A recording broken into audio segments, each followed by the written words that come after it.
После обращения с отходами накопилось много вопросов. Татарстанда чисталык 2 айлыгының беренче атнасында ук 300дән артык шүплек ачыкланган. Күбесе төзелеш материалларыннан гыйбарәт диләр министрлыкта.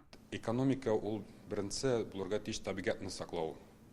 Экономика, экологоориентированность. Без контрольда тотарга тиеш как от образования до момента повторного применения деп әйтәбез. Ул без әйтеп киттек 61% безнең свалкалар, без двухмесячниклар вакытында табабыз 61% устрой отходы. Россия Федерация күләмендә ул 80%. Шул НРОлар, несанкционированное размещение отходов деп әйтәбез.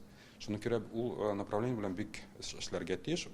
Хәзер уйлап санап карасан, если шул устрой отходына без повторно применение җибәрсәң, безнең свалкаларда әзрәк була бит инде ул. Язгы көзге бакча эшләре башланган сайын шүп контейнерлары мәйданнары шүплеккә әйләнә. Нигездә яшел калдыклар чыгарып аталар. Алар закон буенча каты калдык булып саналмый. Хәлне үзгәртү өчен Дәүләт Думасы депутатлары Татарстан депутатлары белән берлектән законга үзгәреш кертү проекты әзерләгән. Безнең булган 89-нчы закон ул күбрәк безнең экологиягә каралган. Менә шушы эшне башыннан ахырына хәтлек эшләү рәвеше ул законда бик аз кертелгән.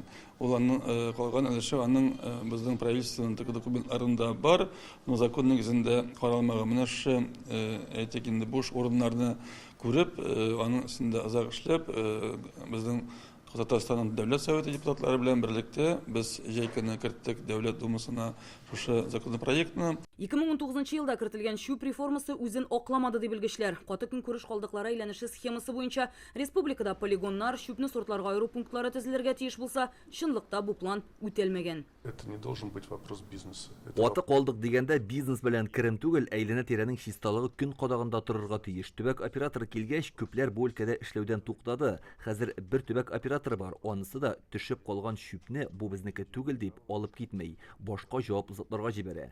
Проблема хәл ителмәй. Минемчә, мәсьәләне кабат элеккечә чишәргә кирәк. По факту мы имеем региональных операторов, которые как в футболе перекидывают мячик друг к другу. Ягъни төбәк операторының шүпне тиеп китүдән полигоннарга илтүгә кадәр бер үзе җаваплы булуы эшне катлауландыра дип белгечләр. Вәкаләтләрнең берилеше муниципалитетларга яки дәүләткә күчергә тиеш дигән фикер яңгырады. Түләүләр буенча да сораулар бар. Иң яхшысы булар без иске системаны кайтарсак.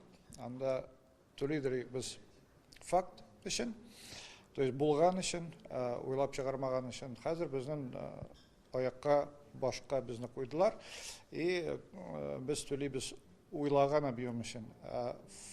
Булган объем өчен без төләмибез. Менә аны кайтарырга кирәк, тем более ул безнең бар иде эшләгән шулай. Шүпне кабат сортларга аерырга тәкъдим итәләр. Шул ук вакытта аны яндыру турында сүз бармый. Есть у нас отдельный вопрос, связанный с заводом термической обработки. Калдыкларны термик эшкәртү заводы аерым мәсьәлә. Без инвестор белән эшлибез. Илдәге икътисади хәлгә бәйле рәвештә хәзер проектның технологиясе билгеләнә. Бу федераль дәрәҗәдә карала. Энергетика, сәүдә, экология министрлыклары да катнаша.